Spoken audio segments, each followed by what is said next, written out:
Welcome to the Get Smart with Money podcast. I'm your host, Dana Hernandez, financial planner and author of Get Smart with Money. Break free from the struggle, build wealth on your terms, and rewrite your money story. Here we talk about money, entrepreneurship, growth, and resilience, because financial freedom is about more than just numbers. Each week, you'll get practical strategies, inspiring stories, and the motivation you need to stress less about money and create more freedom in your life. Let's get smart with money together. Do you want to use your savings account and pay off your debt? Because you can, right? You can withdraw the money and pay the debt down. Or do you want to use a life insurance policy and make money off of paying off your debt? Mm-hmm. So the life insurance becomes a logical step in the sequence, not selling them life insurance. They're making the choice of what they want to do, how they want to move forward. Okay. That's very hands-on for the customer. I like that.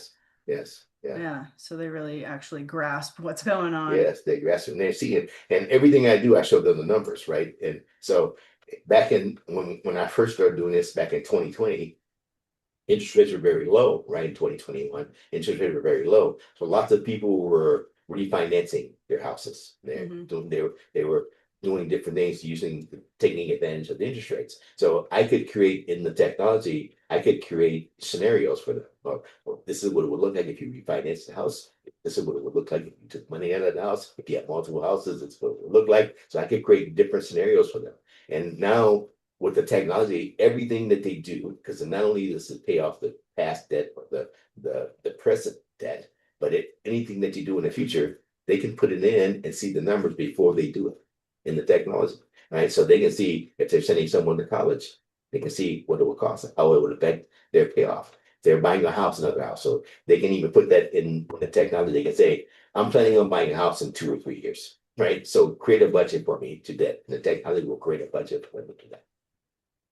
So it's based on numbers, right? So I don't have to guess. They don't have to guess. They don't have to create a spreadsheet. The technology is very smart. And every time they answer the question, because they've entered their own numbers and their own situation into the technology, the answers it gives them is based on their personal finance, their personal cash flow. They get to see everything that they're doing. So are they essentially buying the software from you as well? So the software as a budgeting tool is free because Okay. I want people, cool. I want to meet people where they are. And so I want them to get in a better situation with their cash. If they're using it to pay off their debt, the strategy then comes into play. And yes, it's $59 a month for the technology, right? And so they're paying for the technology, but it's still very cheap. And think about it. If you're saving $300,000 and you're paying $59 a month for the technology, it's nothing. Yeah. Good trade. Yeah. Did you come up with this technology yourself? You said you're very techie. Yes, I'm very techie, and so I came up with the concept, and I used a third-party technology before I did, so I kind of got an idea of how it worked, what it involved. And my son is living in East Europe. He's actually in Russia. And he's very techie. He's more techie than I am. So he created the technology for me. Right? Wow. And so we have a team in East Europe. So it's someone in Germany, some of them in Georgia and Ukraine, countries like that. Right? And so we use those people to develop different technology to do coding for us. They're very big in AI as well. And so I think that 4 years ago, when I went on vacation with my son, he was really telling me AI, you got to use AI. So I started using it back then. So like I was telling you, I wrote my 6th book. And so I used AI to do a lot of the research for the book, right? I used AI to go out and research. And we don't use normal AI. It's kind of funny. We use this solution called Agent Zero, right? And what Agent Zero does is it uses the other models like ChatGPT, Claude, right? Grok. It uses them as subordinates and sends them out to do research, right? So then they do the research. It then brings the research back to Agent Zero, whose processes the information and then creates the answer based on the different, right? And I don't know if you know this, but AI has become very, the last versions of it has become more adversarial, right? So if you put a prompt in AI now, it won't say what you want it to say like it used to. Now it'll argue with you, right? Yeah. So I wrote the book. It's funny. I wrote the book and I finished it maybe 6, 7 weeks ago. And then the new version of Claude or Anthropic came out about 3 weeks ago. And so I was in the process of asking it to do something for me. What I asked it to do was to create a scenario where a family has a young child in maybe elementary school, but they want him to go to college when he turns 18. So rather than getting into student loans, they can use the solution to prepare the money and get ready for the kid to go to college. So I asked Claude to do this to create this scenario for me, and the new version of Claude had just come out, and it told me, "Hey, you know what? No, that's not right." It looked at all the stuff I had created and said, "No, you can't do that. 529 is better. People should get 529." I was like, "What?" And so my heart started beating Yeah. because I had read the book and I was down the road, and I'm the kind of person that I don't want to sell anything that doesn't work or it doesn't that I don't believe in. Right. So and it started coming back to me and asking me questions, "Hey, well, you can't do this, can't do that." And I was like, "What?" So I was reading all the things that it was telling me, and then I started answering it, and then I started saying, "Well, what if I do this? What if I'm just using the neck, not the death benefit?" And I said, forget about the school thing. Just I want to go back to the original program, right? And so I started asking questions, and it started disagreeing with me. It was being very adversarial. So the Oh, life wow. insurance, the life insurance that we use, we give it a certain rider. It's called a balance sheet rider, Hmm. okay, which is banks use, right? Because normal people don't have a balance sheet, but the banks, corporations do. And so it started telling me things like a middle class person can't have a balance sheet writer. Only rich can. Only the banks can have that. And I said, no, we can't. So it made me upload an illustration showing that I could put that balance sheet writer on the policy. And then when I loaded the illustration, it came back and said, hey, well, this person is just making the minimum premium. They're making the minimum premium payments. They're not overfunding the policy. And so it said, so you show me what does it if you're overfunding the policy. So I had to upload that illustration too, right? And it's like, and so I had to go through it. So it took me about 10 hours, but I had to reprove the whole solution all over again. So the next day I felt good about it, right? Because I felt good because I had to reprove it all again. But but AI is very adversarial at this point. That's not what it's for. We're not It's supposed to be not for that. arguing No, with it's not arguing with it. it. Yes, yes, yes. That's crazy. Yeah, The other day it kind of freaked me out because it said it knew what organization I was a part of in financial services, and I was like, what? I yes, like double took that. I was like, wait a second, like what? It yes. was really weird. I was like, well, we are being tracked, I guess, Yes, we huh? are. Yeah.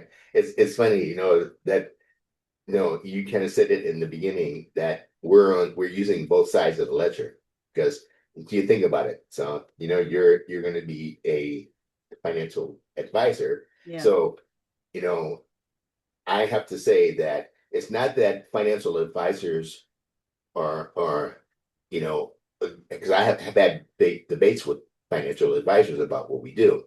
And so financial advisors, right? They normally get paid on the amount of money they have under management, right? They Hmm. get paid fees, and so they want people to invest their money. They want people to, use 401ks. They want people to, mutual funds and IRAs and all those kind of things, and they get paid, based on the fees, from that. So many advisors, right, wouldn't use this kind of a solution because when the money is going through the life insurance policy, it's not really money in the management, Hmm. right? So the fees that the advisor would get paid are not the same thing. And for life insurance agents who have a big book of business, and the average life insurance policy death benefit across the country is $266,000. That's what the average across the country is. Wow. So, like you were saying, these policies are bigger because they're based on the MEC. I'm creating it based on the MEC. So I'm creating an investment for the client first, and then I change it over to meet all the regulations and laws of a life insurance policy, so that it gets those tax advantages of life insurance policy, right? And so, but if an insurance agent has been selling life insurance for a long time and they have a big business and they're getting paid in advance on selling life insurance, right? They're probably not going to want to change over to do this and learn this, because there is a learning curve with this, because you have to learn how money works. You have to learn how the technology works. And then you have to learn how to create a properly structured life insurance policy. Yeah. Right. And Of those things are learning curves. There's a learning curve there. Yeah. Definitely. There's always a learning curve, but this Yes. is a little different for Yes. sure. There's technology that actually will help the family pay debt off, whereas life insurance, it's not advertised as, paying debt off. It's just life insurance. You get the death benefits, you get critical, chronicle, terminally ill Yeah. riders, all Yes. those and everything Yeah. in the cash That's value. correct. So, Yeah. yeah. Yes. Yeah, you know it very well. That's exactly right. And so this is a twist on life insurance. And so when I tell people, like, you're using life insurance and you're becoming your own bank, they automatically think of the things that are out there, like infinite banking or banking yourself or family banking. But this is well beyond all those things. And even myself, when I first researched this, and I thought that infinite banking and banking yourself or family banking were the same solution primarily. It's just different names. I've came to learn that they're all different solutions, right? Infinite banking is different from be your own bank or family banking and so on and so forth, but they're all different from this. This comes from the same family, similar to it, but it's different. When infinite banking or banking yourself, you're using whole life policies, right? And with this, you're using more of an index universal life policy. Mm-hmm. Yeah. I love IULs. Yeah, that's right. Love them. Yeah. Yeah. Yeah. It's gonna be more of my niche, Yes. that and the I guess financial advising will be a niche as well. So Yes. Yes. Yeah. yeah. That's good. Yeah. Mm-hmm. What are the biggest mistakes that you see people making when it comes to debt and building wealth? So I would say that many people have been brainwashed, right? They have been listening to the financial institutions, they have been listening to the banks, and they are playing the game on the bank's playing field, right? Because by the bank's rules. So people make mistakes because they think that what we do, right, and not understanding life insurance, not understanding IULs, they think it's too good to be true many times, right? And so people don't realize that they can pay off if they're concentrating on paying toward the principal of a debt, that it eliminates the interest based on the principal of the debt. And so the mistake people make is they are fooled by the financial institutions, by the banks, and they think that anything outside of that is suspect. And I think that's the biggest mistake, is that people need to be skeptical. You need to be skeptical and do your research on everything. But again, if you do research and you see that this really works, it's a game changing for them. I also think that people are being skeptical and they don't know that life insurance is able, right, to be used as an asset rather than it just as a legacy or protection tool. I think that's a mistake. Yeah. Yeah, no, I agree. Yeah. I agree. Definitely. A lot of people don't know how good it could actually be because they won't let themselves believe it. Yes, that's right. That's right. Because the banks have been telling that for years, and even though that's why I bring it up in my presentation, showing them how banks use life insurance, because they don't realize that they can do the same thing. Mm-hmm. Yeah. Yeah, it's just financial literacy. Yeah. It's my And new they solution. don't teach that anywhere. So No. No. yeah, Yeah. it's a big job for us, huh? That's right. That's right. Yeah. So when do you think your book is going to be completed and out for sale? Well, I finished editing the manuscript, so it's done. And I think that what I was saying was that I was going to name it Hybrid Financial Arbitrage, but I've decided to change the name because I want to make it so that people are curious about it. And so I would say in another month, month and a half, 2 months, it'll be done, and I'll release it at that point. And Nice. we're planning on releasing it Amazon and Amazon, okay. all the different carriers, Barnes and Noble, all the different bookstores. I'm also translating it into Spanish. It's going to be in audio as well. Okay. And so, yeah. And so, of course, I'm hoping that lots of people read it and they take advantage of the tools that are available to them, like valuables and the technologies. Nice. I like that. Yes. I'm shooting for the end of the year for my book. Are you? Yeah. Yes. Hey, yeah. Stick with it. It's worth it. Yes. Yeah. It's been a work in progress. And I'm excited about it. I just had to kind of put it on hold for a moment, Yeah. a long moment, but Yeah. it's okay. Yeah. You'll get back to it. Sure. Yeah. So finally, if there is one financial mindset shift you wish to leave with our listeners, what would that be? So I would say that you're able to do the same thing as the banks and the rich and the corporations do. So there is a strategy that they have been using.